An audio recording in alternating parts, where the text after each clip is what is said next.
Soy Heriberto Pronello, nací en Morteros, provincia de Córdoba, y la verdad que nunca soñé con estos episodios que me están ocurriendo en este momento. Así que estoy agradecido y muy feliz.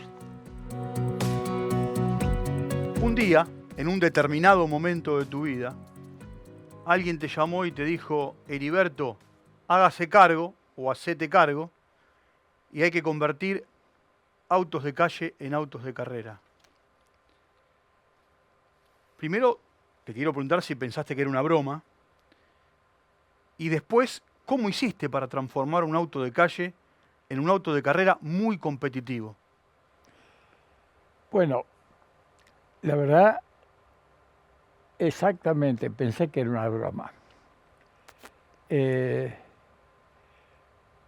Yo había escrito algunos papers referidos a cómo calcular una estructura de material compuesto que en aquel tiempo todavía no tenía la teorización de su comportamiento.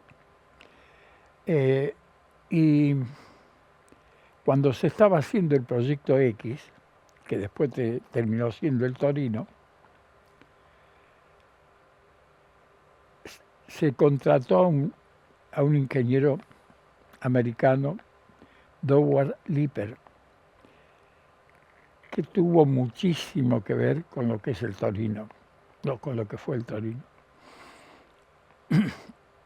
Y cuando recién llegó, reunió a todo lo que iba a ser su equipo para ir de ahí para adelante. El auto ya estaba empezado, ya habían vuelto de Pininfarina los primeros dos autos que se mandaron, etc. Y Lipper entonces reúne a toda la gente y se habla sobre distintos temas del auto y en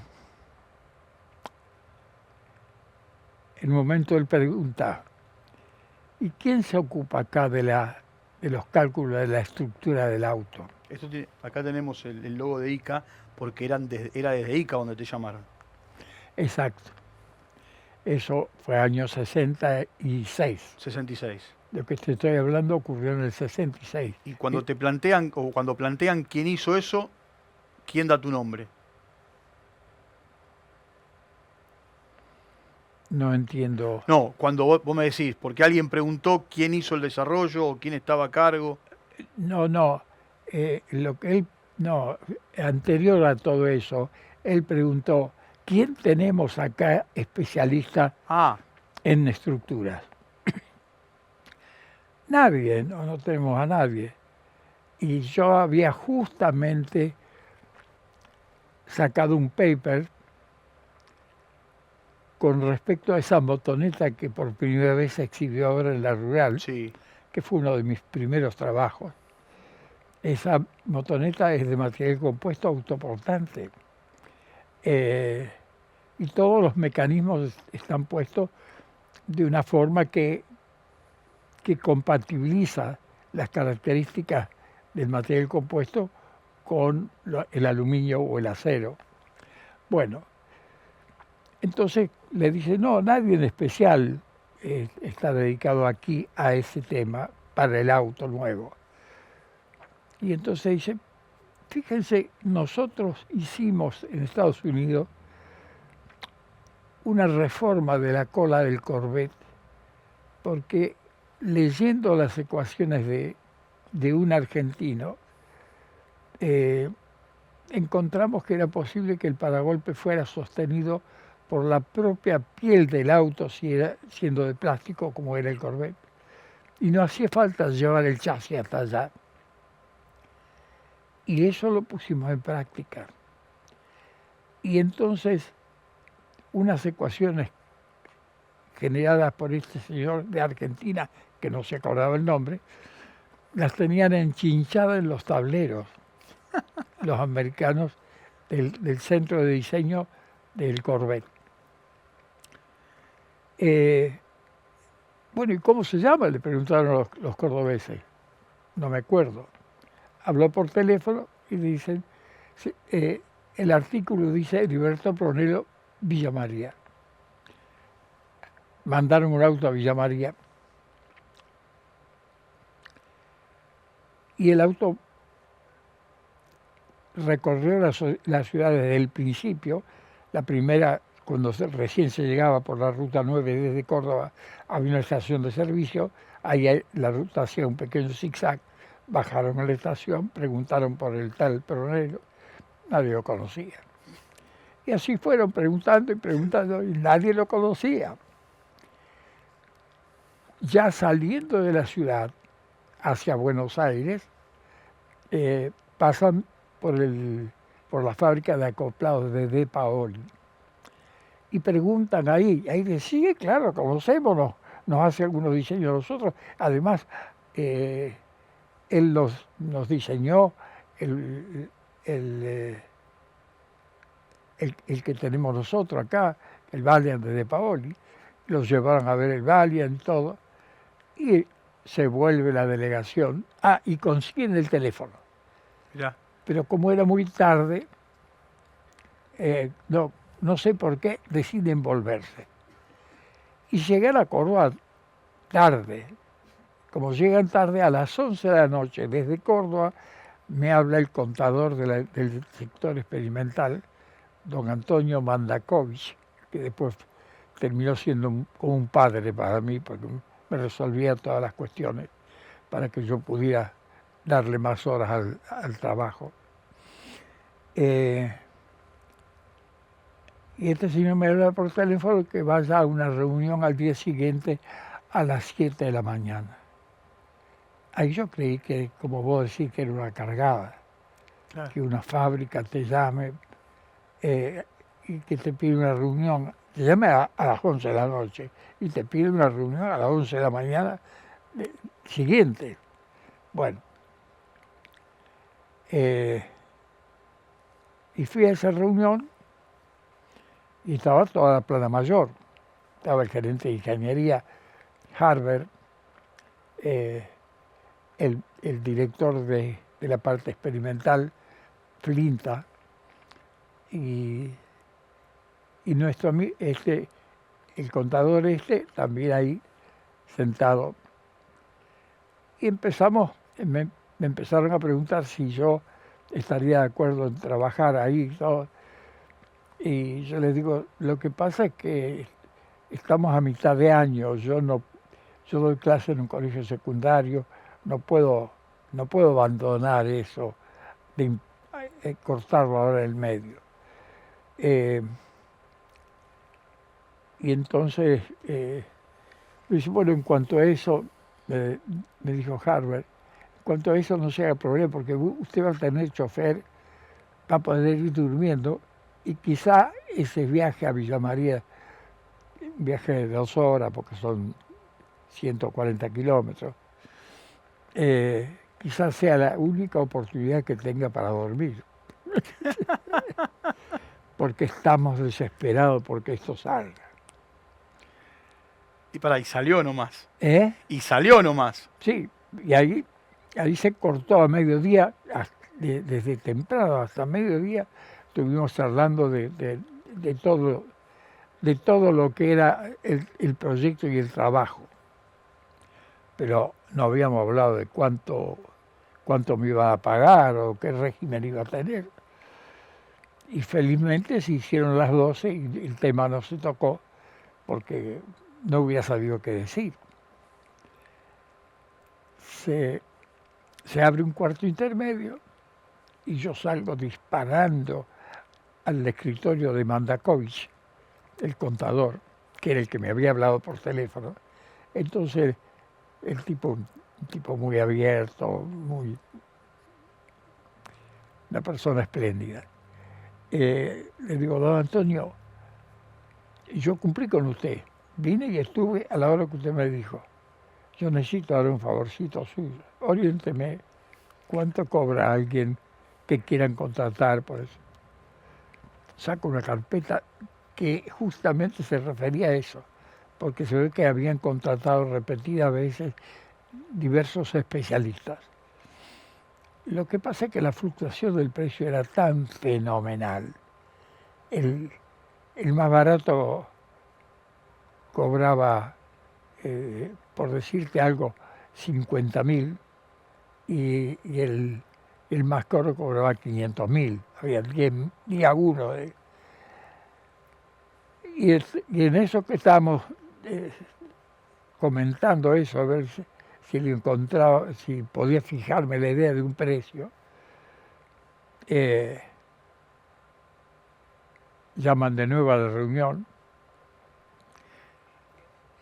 y yo me sentaba de este lado de un escritorio y del lado del escritorio había 6 altos funcionarios, el gerente de ingeniería, el gerente experimental, estaba como pollito mojado ahí. Estabas rodeado. Sí, no, además me imponían un respeto bárbaro. Este Harrer medía casi 2 metros.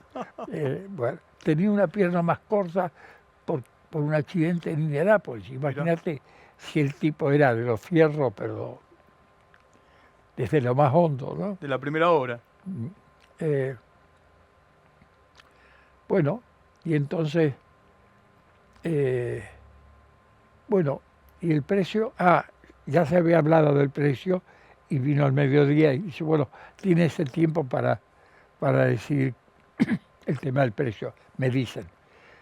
Entonces llego y sumé el más alto, el más bajo, lo dividí por 2. Mirá. Saqué el promedio. Para mí todas esas cifras eran estratosféricas, no tenían nada que ver con las cifras que yo venía manejando. Porque yo estaba haciendo una obra, por ejemplo, que todavía está en Villanueva, en la esquina de Boulevard Carranza y la calle Italia, y la estaba haciendo comprando ladrillos de a 2.000, porque después tenía que juntar para comprar los otros 2.000. Así que me costaba mucho hablar de esas cifras, pero hice el promedio y dije, no recuerdo cuánto era, porque además los valores han cambiado tanto. Claro, son otros. Y dije, con un hilo de voz, tanto.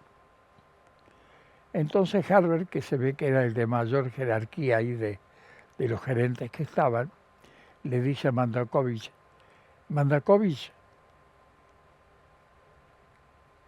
este señor va a necesitar comprar cosas. Usted se va a encargar de que tenga disponibilidad de vehículos y de recursos con la caja chica. O sea, pasó directamente a cómo lo hacemos. Claro. Ni habló de la cifra. Ya fue al segundo paso. Pues es que acá en el programa vamos recordando la historia de todos ustedes, pero también van apareciendo personas que tienen que ver con la vida de ustedes. Mirá por dónde voy a arrancar. Mirá. Hola, Enrito. Qué hermoso todo esto que estás pasando, por lo que estás pasando, todos estos reconocimientos tan merecidos que tenés. Y bueno, también el mío, ¿no? Porque te admiré toda la vida y te sigo admirando como profesional y como hermano. Fuiste hermoso. Recuerdo cuando era chiquita, cuando iba a la primaria, que me sacabas puntas perfectas a los lápices y yo era re feliz por eso. También recuerdo cuando por las noches estabas con los planos horas y horas en Villa María y los mosquitos te daban vuelta alrededor y no te picaban, a vos y a nosotros sí. Me enseñaste a manejar el auto, a manejar, qué privilegio que el ingeniero Pronelo me haya enseñado a manejar. Realmente hermoso. Me enseñaste a manejar y me enseñaste de ingeniería. Después, en mi juventud, tuve la hermosa experiencia, junto con Palito, que es mi compañero de vida de hace 54 años, de trabajar con vos en Villanueva. Fuiste un jefe maravilloso, respetuoso, amoroso. Pasé momentos hermosos, adquirí muchísima experiencia y la pasamos re bien como equipo. Y estoy tan agradecida por todo eso. Y te mando un beso grande y un abrazo inmenso de toda mi familia. Y sabes cuánto te queremos. Un beso grande, hermanito.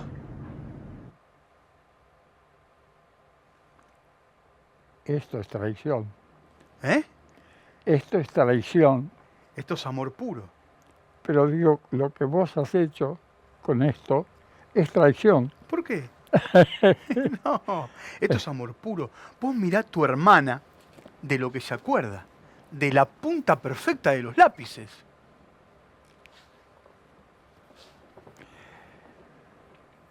La verdad que nosotros somos una familia que vivió de extremo a extremo en todo, en casi todo, digamos. Pero yo con mis hermanas he sido muy, muy unidos. Yo soy el mayor y yo pasé a ser el padre, Claro. porque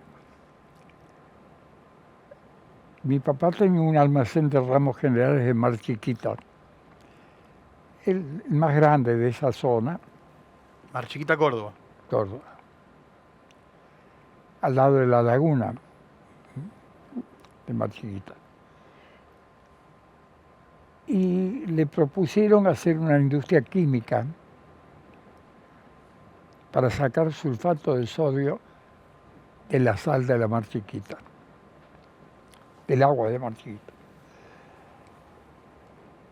Mi papá vendió el almacén, vendió todo lo que pudo vender para construir el edificio, las calderas, es decir, y al último no le alcanzó y polulaban los tipos que querían ser socios, porque todo el mundo imaginaba que eso era una cosa tremenda lo que podía rendir.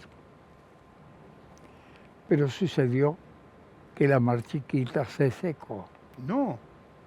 Sí, es una laguna que cubre ciclos cada 30 o 40 o 50 años, de pronto inunda todo y avanza kilómetros sobre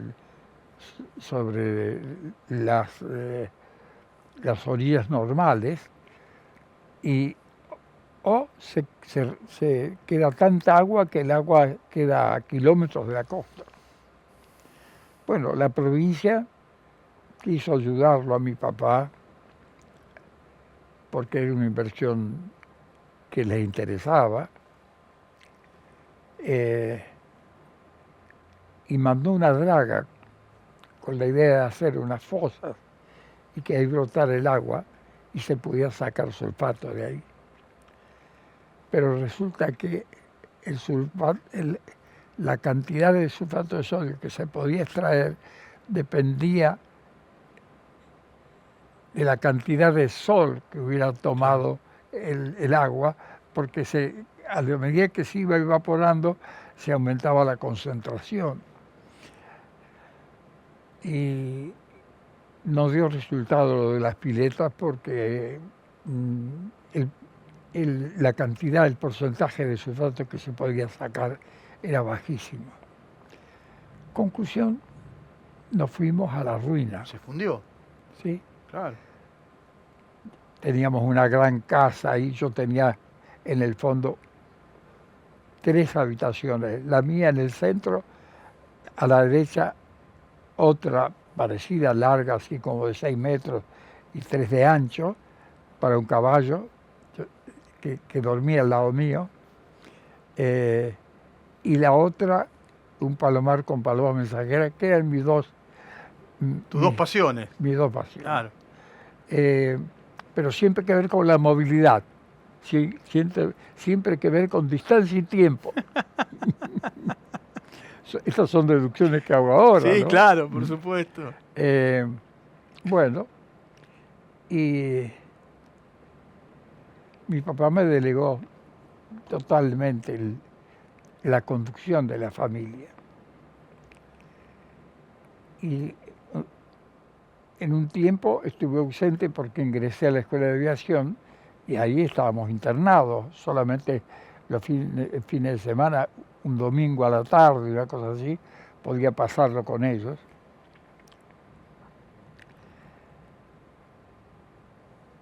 Y a causa de estar fundidos, yo cuando ahora retrocedo un poco,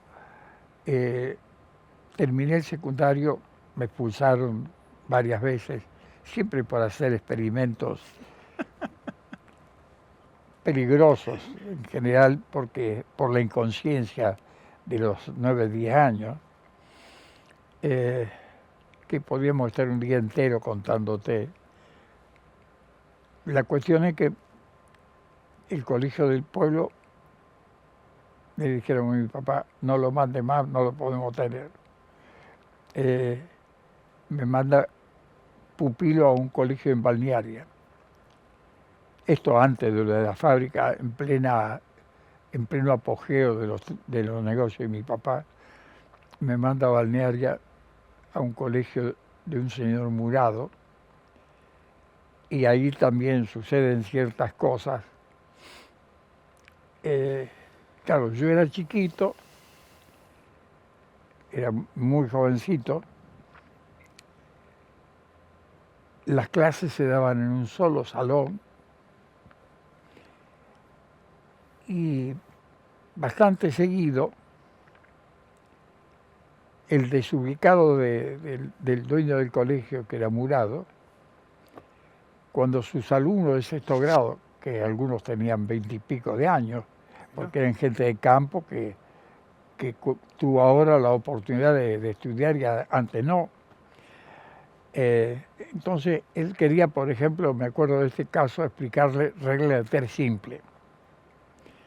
Y los tipos no le entendían, y Murado se puso muy nervioso y dice, a ver, ponelo. Y yo estaba a la otra punta del salón, todos los cursos estaban en el mismo gran salón.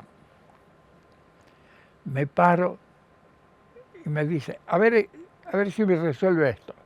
Si yo tengo tanto, una cosa de regla elemental. Y yo le di la solución porque era natural lo que él decía. Entonces el tipo se da vuelta y le dice a su alumno, ¿vieron, manga de pelotudos? Como un chico resuelve y ustedes no. Bueno, ¿y qué consecuencia trajo eso? Salieron al recreo. Una pelea. No, me castigaron como loco. ¿Qué pelea iba a hacer yo contra un tipo de 20 años? Si yo tenía 9. No, 8 tenía, ¿no? Bueno,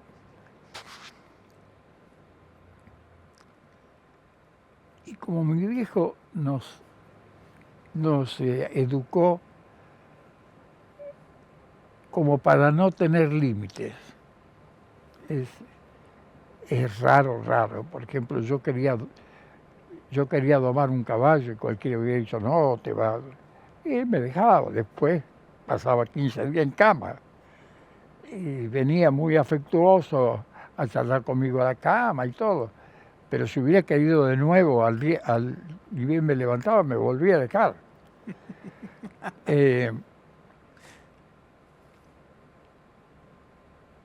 Y el colegio, lo de Murado, me tuvieron todo el año, y cuando terminó el año, me dieron como 2 años por cumplido, ¿no?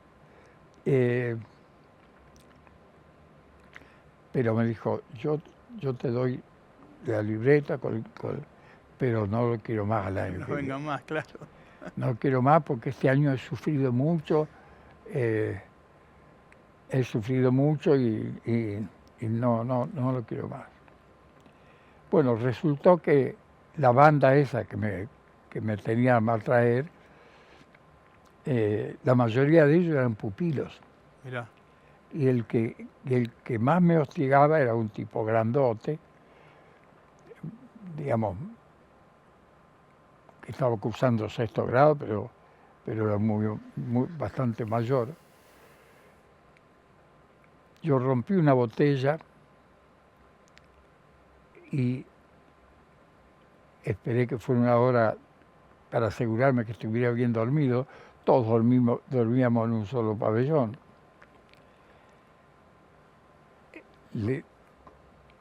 Me situé a caballo de él, el tipo estaba durmiendo de boca arriba, y le puse la botella y empecé a apretarla en el cuello.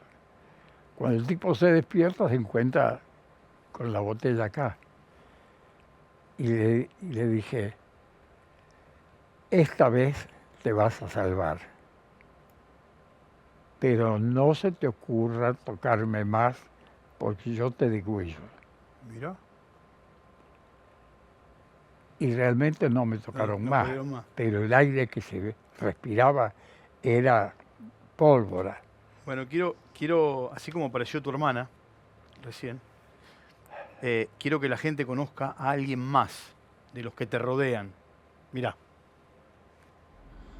Mi papá era tan caprichoso y a la vez consentido por su papá que una vez, cuando tendría 7 u 8 años, el papá le regaló una carabina Beretta y él estaba muy feliz con su carabina, viviendo en Mar Chiquita, y andaba con la carabina apuntándole y tirándole a todo lo que se movía y lo que no se movía también. Y vino un sábado que tuvieron un casamiento y tenía que ir mi papá con las 3 hermanas y sus 2 padres al casamiento. Y allá fueron, pero Heriberto dijo, no, yo me quedo con la carabina, decía, típico de los chicos. Y tanto insistió que dijeron, ya, yo voy si voy con la carabina. Así que mi abuelo lo dejó ir con la carabina al casamiento. Y allá fue, los grandes se quedaron en el casamiento, los chiquitos salieron a jugar todos afuera, mi papá con su carabina, no sé cómo los otros padres no se quejarían. Y Heriberto, que se robaron una volanta y 7 u 8 chicos salieron en la volanta a dar vueltas por la mar, por los caminitos del lugar. Y mi papá con su carabina le iba tirando las cosas y habrán matado 2 o 3 gallinas. Y por ahí le tocó en el campo donde había habido un dueño de un campo que escuchó los tiros y vio que le mataron a una gallina y el tipo había sido un reconocido ciclista. Entonces sacó su bicicleta, la puso en el camino y ahí salió a correrlos a los chicos que iban en la volanta y estos se asustaron, la pusieron con todo el pobre caballo. No tenían salida porque de un lado tenían la mar, otro lado tenían los campos, así que no salían, tenían que seguir. El tipo los estaba alcanzando y cuando lo tuvieron a 25 metros mi papá se tiró para atrás tipo francotirador y cuando le apuntó y le disparó y le pegó entre los caños entre las piernas la bala. El tipo tomó un susto, tomó aire y siguió, dijo, esto es una locura, siguió. Y ahí Heriberto, cuando vio que lo tenían a 10, 15 metros, una noche de luna pareciera que era, lo apuntó y ya le dijo que él vio que lo miraba en la mira, se veían los ojos del hombre y de Heriberto, de mi papá. Y ahí el tipo, después de un rato, paró y volvió. Y ahí volvieron al casamiento. El lunes siguiente, el hombre cae al almacén de Ramos General que tenía mi abuelo y ahí mi papá, que estaba en la terraza mirando, lo ve venir porque sabía que algo le iba a pasar y le hace toda una presentación de lo que había pasado y le cuenta del primer disparo y le cuenta que para la segunda oportunidad lo miraba con los ojos de derecho a través de la mira del rifle y el hombre... Y mi abuelo le dice, ¿y vos qué hiciste? Y ahí me asusté y di la vuelta y me volví. Y dice, hiciste bien porque no te erra el guacho, no te erra. Y ahí terminó la parte del hombre que se fue de ahí y dice, déjamelo que yo ahora lo voy a agarrar al Eri. Y ni bien se fue, mi papá había estado, como sabía que estaba, había escuchado toda esa conversación ya y ya estaba preparado. Y ahí lo llama mi abuelo y le dice,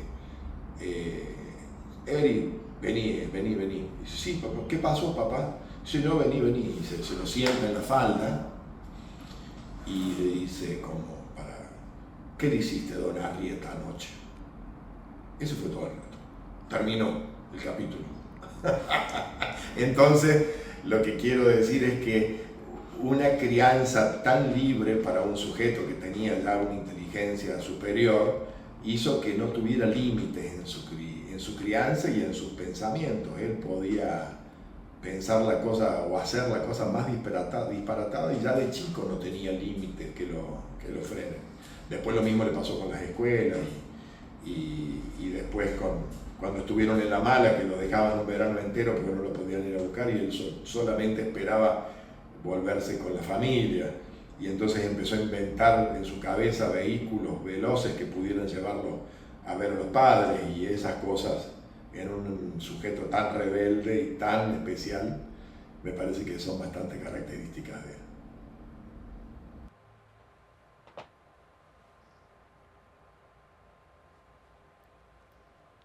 Tu hijo.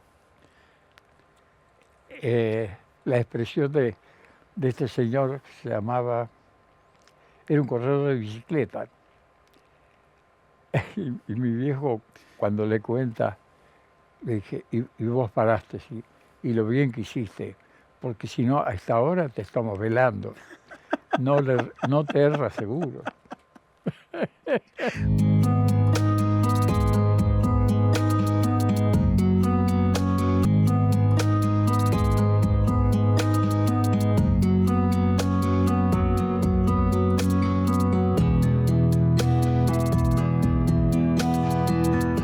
Así como apareció tu hija, tu hermana, apareció tu hijo, te quiero presentar a un gran amigo tuyo. Y a partir de lo que este amigo tuyo va a decir, ahí arrancamos con otros temas. ¿Te parece? Como quieras. Mirá. Hola Walter, ¿cómo estás? Bueno, sé que hoy va a estar con el querido amigo y gran constructor argentino y de todo el mundo que es Heriberto Pronello. Me alegra mucho que siga teniendo estos reconocimientos, estas notas, esté presente, vigente en nuestro automovilismo, al cual él le ha dado mucho, y también recordar que hay muchos jóvenes que por ahí no vivieron la época de los sport prototipos, de nuestro automovilismo, donde Heriberto había sido el puntapié inicial del creador del efecto suelo, cuando todos creíamos que había sido Colin Chapman. Mirá vos, el creador del efecto suelo es argentino, y después de mucho tiempo muchos nos enteramos que fue Heriberto Pronello. Así que un abrazo grande, que disfruten el programa, merecido todos estos reconocimientos que está teniendo Heriberto. Un gran abrazo para los dos. Bueno, ahí está Miguel Ángel Guerra, que es un querido amigo tuyo. Sí, un querido amigo mío, pero te digo que fue el que más me costaba cuando hice el Peugeot de Fortunato. Siempre los toques, los encontronazos eran con él. Con Miguel. Esta historia del efecto suelo, ¿cómo nace en vos? ¿Cómo aparece en tu cabeza esto que terminó después siendo, a partir de lo que, como dice Miguel, el nombre de Colin Chapman, toda una revolución? Nace de ver lo que es un carburador. El aire pasa por una restricción que se llama el venturi del carburador, ¿no? Y esa restricción de área produce una baja de presión y succiona desde el tanquecito del carburador, succiona nafta y aire emulsionado. Entonces, yo viendo eso digo, pero si yo pusiera un carburador gigante, lo corto por el medio y lo pongo contra el suelo, el carburador como pieza tendría tendencia a pegarse sobre el suelo, porque el vacío, al existir ese venturi que acelera la velocidad del aire, produce disminución de presión. Y entonces empezamos a ensayar qué pasaba realmente, y yo para eso tenía en aquel tiempo un empleado mío, hoy un amigo, que se llama Federico Nickel, y entonces, teníamos además otra cosa muy interesante. Había una ruta que salía para Río Tercero, y no sé qué problema tuvieron, que hicieron unos 15, 17 kilómetros, no me acuerdo bien la cantidad exacta, y después la abandonaron y la hicieron unos 20 o 30 kilómetros más adelante. O sea que quedó un camino todo pavimentado que iba a la nada. Claro. Y la municipalidad, que nos apoyaba mucho en todo lo que hacíamos, como ese era nuestro campo de prueba, lo tenía con el césped cortado alrededor y todas esas cosas. Bueno, y ahí este hombre que te menciono, que es de Villa María, y que posiblemente alguna vez correspondería también que le hagan un reportaje, se llama Federico Nickel. Entonces Federico, que era tan inquieto como yo, tomamos una U de agua, que tienen 1 metro, para tener, y sacamos una manguerita de ahí y la poníamos en el piso y podíamos medir. Y el piso lo hicimos móvil inicialmente, hasta que encontramos la inclinación que nos producía los mejores resultados. Ahora, cuando el auto estuvo en Goodwood, En el festival. en el festival, cuando estuvo en el túnel,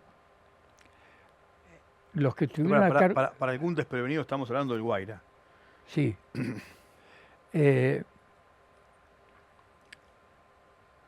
Los que estuvieron a cargo de instrumentar el piso para ver la presión de cada lugar, que en aquel tiempo esos Stargate y todo eso no existían,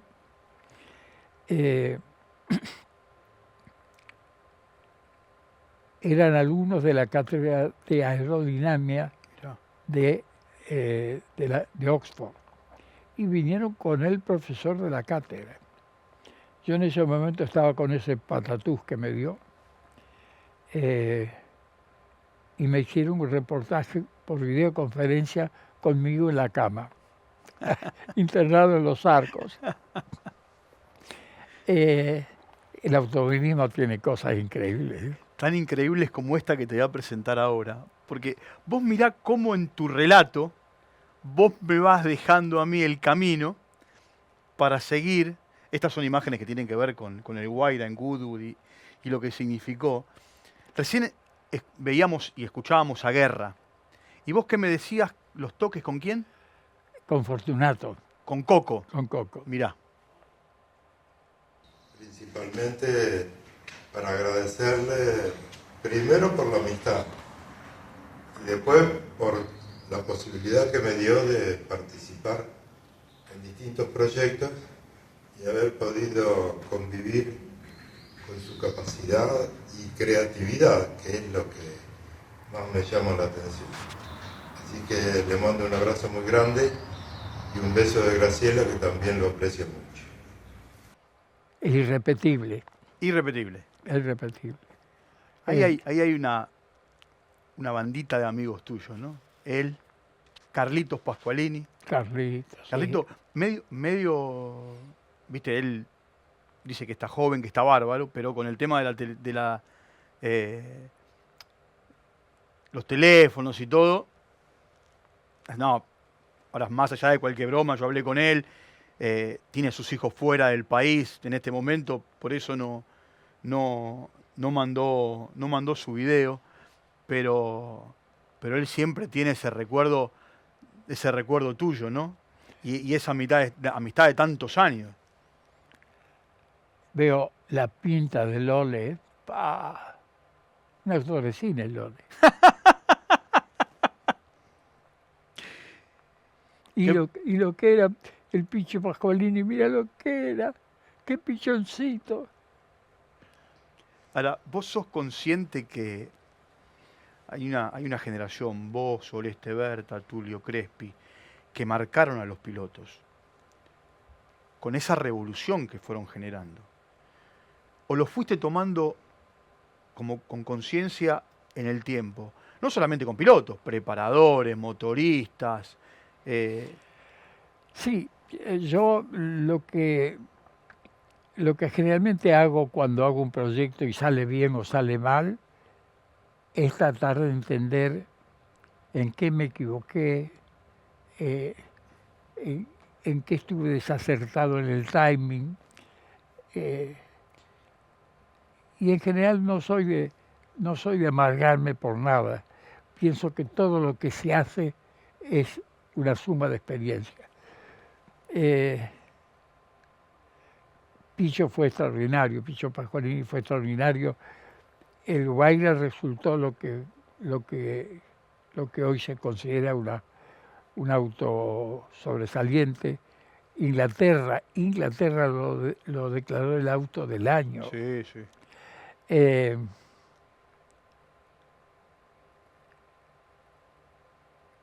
Y creo que esa categoría de Sport Prototipo la rompimos nosotros, la hicimos pedazos nosotros. El país entró en un declive, un poco en crisis, entró Argentina, pero la categoría hubiera subsistido tranquilamente si nosotros no le hubiéramos impuesto un reglamento con tantas libertades. ¿Qué pasó? Que los que teníamos presupuesto oficial, yo en el caso de Ford, Oreste en el caso de Renault, y Bellavina en el caso de... Claro, Aldo también. Aldo Bellavina, claro. Sí. Pero todos estábamos a favor de liberar. Y claro, ese grupito precisamente, nos quedamos corriendo solo entre nosotros. Claro. Aldo con el famoso auto que le terminó armando a Jorge Omar del Río. Mirá, quiero que, yo te decía recién, marcaron a una generación en diferentes espectros que tienen que ver con el automovilismo. Creo que a uno de los que marcaste vos es este que va a aparecer ahora, mirá. Bueno, agradezco vuelta a Julián de poder tener este momento y poderle transmitir en pocas palabras y mandar un saludo muy grande a Heriberto Pronello, un hombre extraordinario en mi época, la mejor época mía del automovilismo, donde pasamos mucho tiempo juntos. Realmente muy contento de hacerlo, te mando un gran saludo, Heriberto. Seguí trabajando, tenés mucho para dar todavía por el automovilismo argentino. Y no me puedo olvidar nunca cuando me enseñaste, cuando hiciste la máquina de torsión de los chasis y me enseñaste cómo funcionaba, con toda tu humildad y tu cariño. Así que eso no me lo olvido más, te lo agradezco infinitamente, te mando un abrazo de todo corazón. Vamos por venir. Tito Vitelli. Gran tipo, también gran tipo. Tito Vitelli trabajó más con Oreste que conmigo, Sí. Pero es un señor sumamente correcto. Bueno, se lo ve, escuchándolo, viéndolo, se percibe eso. Quiero presentarte a otro amigo tuyo. En este reconocimiento que yo te quiero hacer en el programa y para que mucha gente que te conoce y te quiere recuerde tus historias y quienes a lo mejor no tienen tan presente tu historia, la conozcan, mirá quién va a aparecer ahora. Estimado doctor Heriberto Pronello, le mando desde acá un abrazo muy grande primero por el reconocimiento que se le ha otorgado hace pocos días del doctorado honoris causa otorgado por la Facultad de Ingeniería y que el cual tuve el orgullo de poder presenciar. Más orgulloso todavía de haber podido compartir muchas cosas dentro del automovilismo, de poder contar con su apoyo hacia mí, como lo he hecho o lo ha hecho durante tantos años, y de poder festejar en algún momento algún triunfo en el turismo carretera junto a un producto elaborado por su talento.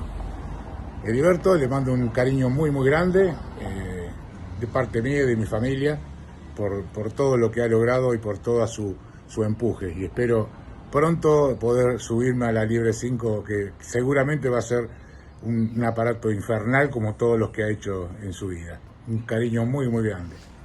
El Toto ya quiere la Libre 5. Sí, No, yo creo que la Libre 5 va a salir bastante rápido porque a la que estamos haciendo a las 4, la estamos haciendo carrera calle, pero más o menos civilizada. Y se podría hacer algo más exacerbado para los que les gusta la pizza. Ahora, más allá de esta Liebre 1, la Liebre 2, la Liebre 3, en un momento apareció la Liebre 1,5. Sí. ¿Cómo nace en vos eso del 1,5? No nace en mí, nace por la revista Corsa, que eran unos jodones increíbles. Jugaban a la carrera con autitos por la... En la redacción. En la redacción, y de pronto le arrimaban un fósforo a uno y decían, perdió fuego el auto de tal. Unos locos terribles. Bueno, y creo que fue César Sorkins al que se le ocurrió esa denominación, ¿no? El de la Liebre 1. 1,5 en realidad. No, yo en una visita que hice a la redacción, le conté a los muchachos, que eran toda una camada, extraordinarias personas, le conté a los muchachos que estaba muy extrañado, porque eso fue comienzo del 68. Nos había ido muy bien en el 67. 68, el famoso año del trono naranja. Nos había ido muy bien, ganamos el campeonato en el 67, y en el 68 la fábrica, me había olvidado de esta cuestión, la fábrica decidió que no quería más tener un equipo oficial. Mirá. Mientras estuviera con carreras de ruta, porque era lógico, tenían miedo de un accidente con una cantidad de víctimas fenomenal, y la fábrica tiene un límite enorme para responder, hubiese sido una catástrofe. Entonces decide retirarse de la fábrica. A Oreste le entrega las 2 liebres que existían y a mí me deja la fabricación. Y una de las cosas que me deja de prepo eran parece que eran 24, una cosa así, autos empezados, porque se hacían con ciertas cosas diferentes de lo de las líneas. Por ejemplo, no se le ponía bituminoso, es una pasta que ponen en las chapas que unen entre sí para que no hagan ruido. Y eso resultaba pesando bastante.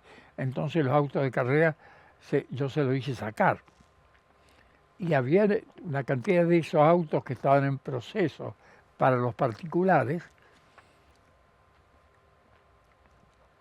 que quedaban sin terminar al disolverse el equipo. Entonces me dijo, de eso se encarga usted. Uno de los gerentes que se ocupó de eso fue Tapper, y me dice Tapper, yo le digo, no, pero yo no me puedo hacer cargo de eso, es una cantidad de plata que no tengo. Y me dice, mirá, el trato es así, vos los hacés, los vendés, y cuando hayas vendido y cobrado el último, ahí me venía a ver, claro, y arreglamos. Bueno, ¿me dejás seguir la recorrida?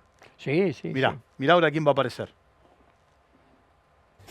¿Cómo estás, Heriberto? ¿Todo bien? Bueno, me pidieron alguna referencia tuya, no es para un ratito, no es para un video cortito, pero bueno, sabés que vos fuiste uno de mis referentes, junto con el Rafa Balestrini, por supuesto, también con Pedro Campo. El otro día cuando nos cruzamos me dijiste, el muchacho de las preguntas. Sí, te preguntaba mucho de joven, te sigo preguntando cuando puedo. Siempre fue un placer hablar con vos, ingeniero ingenioso, muy imaginativo, con mucha pasión en lo que hace. Entonces siempre fue un placer hablar con vos. Así que bueno, te quería mandar un gran abrazo, muy feliz por todo lo que te está pasando. Nos vimos en la legislatura porteña, nos vimos el otro día en la UBA con la entrega del supermerecido doctorado que te dieron. Así que eso, abrazo grande y gracias por todo. Te termino de contar lo de la libre 1,5. Sí. Voy a Corsa afligido porque no podía vender ninguna liebre 1,5. Perdón, ninguna liebre 2, porque ya habíamos terminado las dos habían ganado el campeonato. La idea era que toda esa tanda, 20 y pico de autos, fueran libre 2. Tal es así que la fábrica no quería saber nada de tener la competición adentro, que me hicieron sacar los autos y no tenía tiempo de llevarlos a Villa María, donde tenía un galpón bien grande. Yo hice un acuerdo con Guerino, me parece, y los llevamos al taller de él, pero el taller era chico, y entonces le sacamos a los autos las ruedas y los acomodábamos apoyando el baúl. Mirá. Verticales, así, para que ocuparan menos lugar. Imagínate 20 autos puestos así. Bueno, resulta que después tuvimos que arreglar el baúl. No me importaba porque el baúl para la liebre 4, de la liebre 2 se cortaba. Pero cuando fui a comentarle a los muchachos de Corsa, qué raro que no podía vender liebre 2. Y ahí César Sorkin me dice, oíme, ¿quién va a comprar una liebre 2 si después en el pueblo, el turismo de carretera era muy local, no lo apoyan más porque él no le va a poder ganar a Copelo ni a Gradasi? Claro, sí, claro. Entonces ellos quieren algo diferente, quieren otro panorama, no una comparación lado a lado. Claro. Y entonces, ¿qué hago con todos esos autos?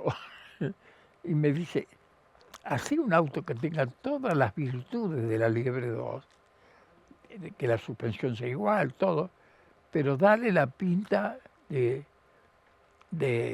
un Torino estándar, cambiarle nada más que la trompa. ¿Y eso cómo se llama? Porque ya la liebre 2 existe, claro, y eso sería menos que la liebre 2. Y hace como los aviones, ponerle liebre 1,5. Y quedó. Y de esa tarde con los muchachos de Corsa me quedó claro cuál podía ser el camino. Y las vendí así. Qué increíble historia. Acabás de nombrar a dos glorias del automovilismo argentino. Pirín Gradasi y Eduardo Copelo.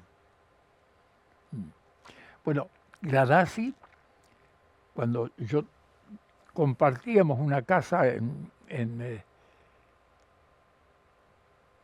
Alta Córdoba, compartíamos una casa entre 4, y esa casa estaba justo enfrente de la casa de Pirín. Mirá. De Pirín, una señora casa con frente de mármol, qué sé yo. La calle era Jerónimo Cortés Oeste y el número nuestro era 116. El de él de haber sido un número impar porque estaba enfrente. Copelo. Y ahí te hiciste amigo de Pirín.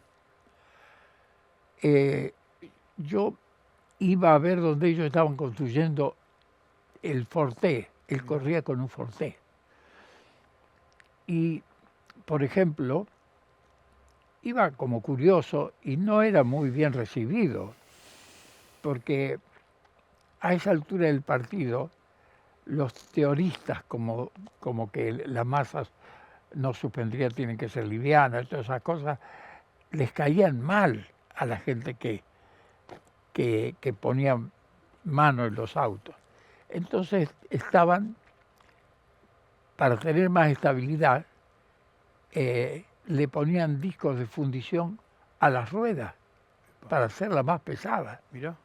Una atrocidad, ¿no? Yo digo, están equivocados, van por el camino errado. Pero vos que sabés. Pero vos que sabés de autos. Bueno, pero con el correr del tiempo, yo monté una fábrica para hacer, fui socio con 3 más, para hacer los cilindros de Lebel, sacarlos del 98, hacerlos 125 y la potencia duplicada.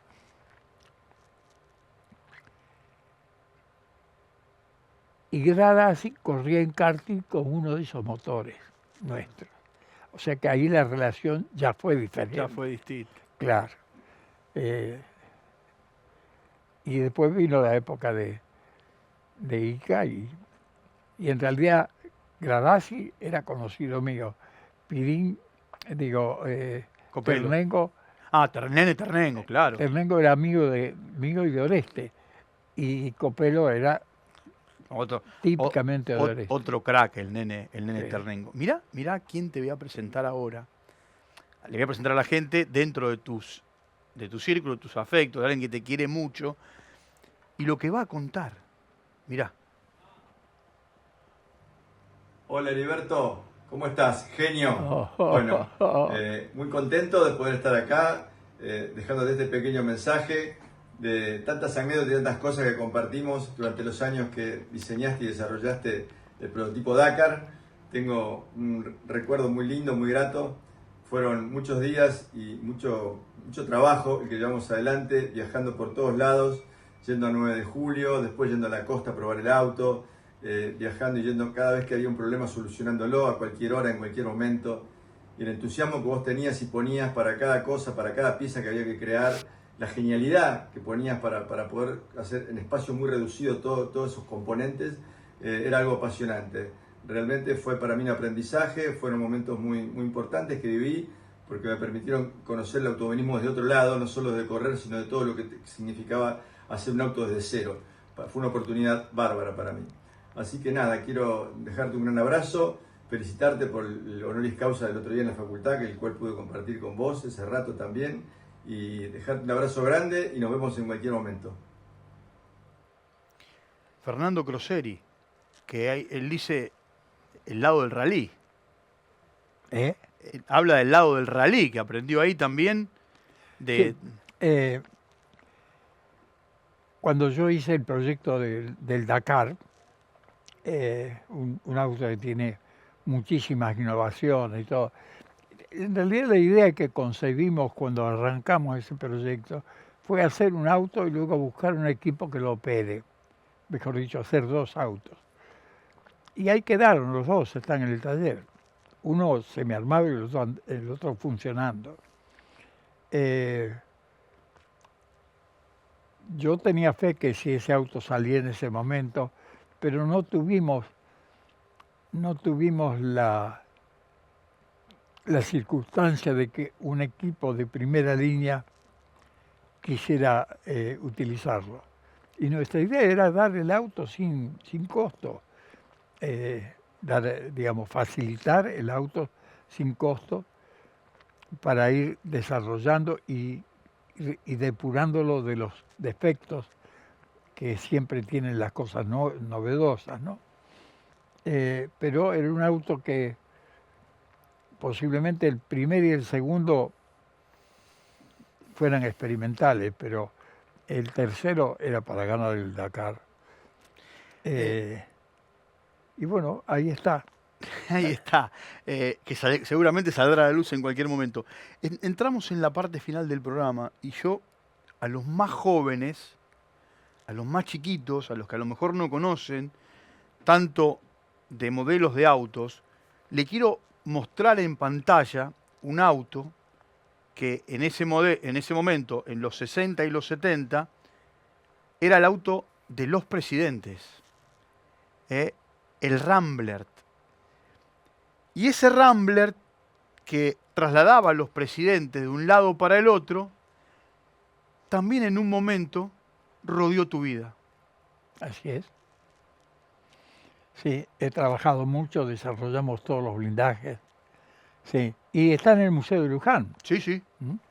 Bueno, está en el Museo de Luján la segunda partida que hicimos, porque la primera se desguazó, se perdió. Mirá. Y esta segunda partida Sí. Esta parte, este parante trasero tanto más grande que lo normal, el auto está alargado 60 centímetros. Mira. Claro, para que en la parte de atrás tiene que ir el edecán mirando a las figuras principales, o sea que la parte de atrás tiene un lugarcito bastante mayor que un auto normal, ¿no? Bueno, otra de las tantas... ¿Y por qué hicimos eso opaco? Porque los vidrios no conseguíamos que paren fal perforante. Ah, Y este auto tenía que parar fal perforante en la zona de los personajes principales. En la parte delantera, si tiraban con fal perforante, estaban fritos. Y bueno, ese parante lo ensanchamos tanto para ocultar la figura de los que van sentados atrás. claro. Porque si tiraban perpendicular al vidrio, lo traspasan. Otra pasada. Y si tiran, y a partir de 30 grados de inclinación, ya resiste.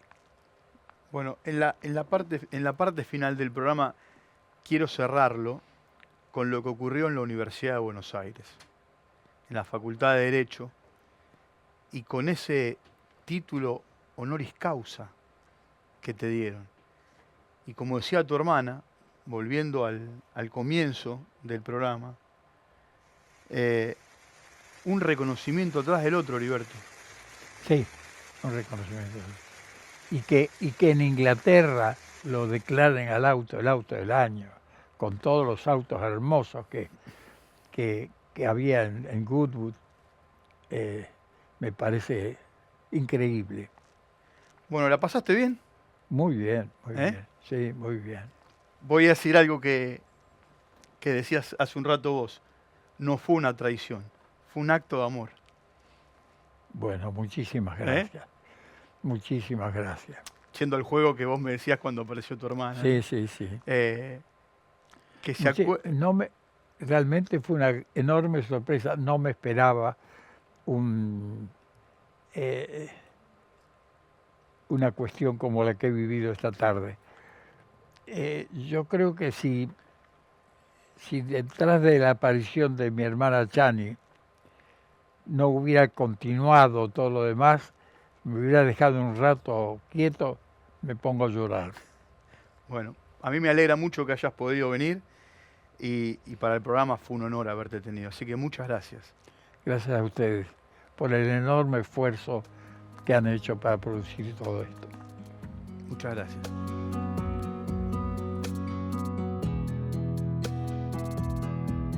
El mejor auto es el que estoy desarrollando ahora, la Liebre 4.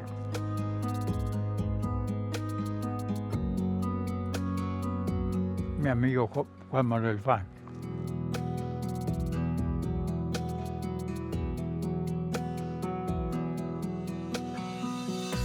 El piloto que me hubiera gustado tener, y siempre comentamos que no pudo ser, es Carlos Marikovich.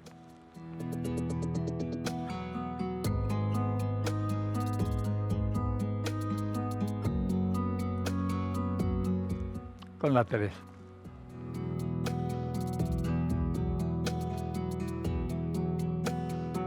Terminar la Liebre 4 y posiblemente hacer de calle también a un Guaira, pero no sé si tendré carretel para el segundo proyecto.